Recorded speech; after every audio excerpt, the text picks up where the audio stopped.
The Cincinnati Bengals taking on the Pittsburgh Steelers in Pittsburgh for this one. Cincinnati coming off of their bye week. Pittsburgh Steelers coming off a big win last week over the New Orleans Saints. Najee Harris had a nice day. Kenny Pickett. Things were looking up for the Pittsburgh Steelers, AJ. Cincinnati favored by 4 in this one on the road, over under just 40.5. So they think it's going to be a defensive game in this one. What say you? Defensive game, or are you expecting the Bengals to come out and handle business after their bye week? I'm not. I am expecting the Bengals to look okay, but again, TJ Watt, man, that's like the one person I've ever really seen in recent memory that can just change an entire defense as one person. And, the problem with the Bengals has been protecting Joe Burrow at times, and now you're up against TJ Watt, who comes back. Minka Fitzpatrick may be back in this game, and with those two at the defensive side of the ball, you have issues. You almost have to be just about perfect because there's not really finding a way away from one of those two guys. I expect, and now let me temper it down. I'm not saying the Steelers are coming out and going to be world beaters here, but I do think they're going to make life difficult for Joe Burrow in that offense. Now, with that being said, on the Bengals side of things, if Joe Burrow can get T. Higgins and Tyler Boyd going early and often, because I still, once again, think it's a big deal for these guys to keep a rhythm going, which is Jamar Chase out of the picture right now. So when this playoff run happens, all 4 of those guys are on the same page. So with the Bengals this week, if they can get themselves a good dose of these receivers, I don't know that Joe Mixon plays a huge part. Obviously, he's going to be a part of the offense, but I don't know if you're not seeing 5 touchdowns. You're not seeing them against the Carolina Panthers.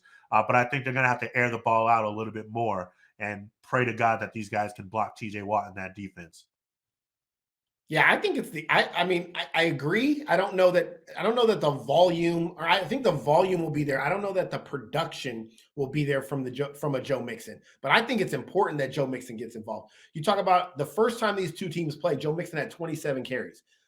It's to slow down TJ Watt. It's so that they can't just tee off on Joe Burrow, knowing that Joe Burrow doesn't have the greatest protection. Remember that game 1, Joe Burrow threw 4 picks. He wasn't as effective. He threw the ball 53 times and had 338 yards, but he was sacked 7 times, threw 4 picks, and wasn't very good in that one. I think it's going to be important for Joe Burrow to get Joe Mixon involved early so that the Bengals can just avoid having TJ Watt tee off on Burrow the entire game. And then when you look at the Steelers side of it, the Steelers offense has been kind of the question mark. We love when Minka Fitzpatrick and TJ Watt are there. We know that Steelers defense is going to show up. Tomlin's identity. You got Brian Flores on that staff. It's really been about the Steelers offense and the connection between Kenny Pickett and his young receivers. Deontay Johnson's had some body language issues, not very happy. He missed Deontay Johnson on a couple of touchdowns last week. I think the Steelers offense started to get things going, though, when you get this guy involved and this guy running like this. This is not Najee Harris of the just he gets hit and falls down like I was talking about. They need explosion from Najee Harris in this offense. And I think if they do that, they have a chance in this game. But this is a division game.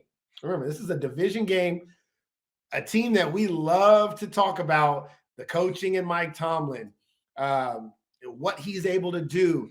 They beat the Bengals in week 1, 23-20. And I'm telling you right now, it is not going to happen again.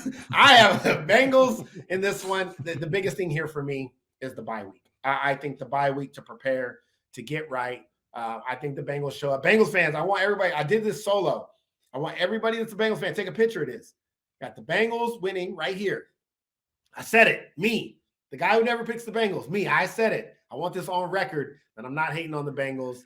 I got the Bengals winning this one 27-20. I just think they're going to be too much offensively, and Steelers won't be able to score enough. Yeah, I'm on the same page, but I'll be honest, I kind of hope I'm wrong. Not because I want the Bengals to lose, but because I'm not ready for Mike Tomlin to not have a 500 season. I know that's probably what it's going to be. I know. It's just unreal. It's like the first time Popovich didn't have 50 wins. It hurts. It hurts my soul. But I also think the Bengals are going to come back from the bye, rested, rejuvenated, and want their revenge in this division. And I also think they realize how important a divisional win is at this point in time, because really, even as bad or the record states for the Browns, they're not out of it. If the Browns can continue to can get some W's before Deshaun Watson gets back, and if Deshaun Watson comes back and looks somewhat like his old self, this division is going to be up to grabs late in the season. So I think the Bengals are aware of that. I think they come out and they play well and give them the W 27-23. Yeah, Bengals get the win. Clean sweep there. Vinny also has the Bengals winning this one 23-20. So, like I said, another clean sweep. I think we're all on the same wavelength today. It seems to be. Yeah, It seems to be working. sweeping all day.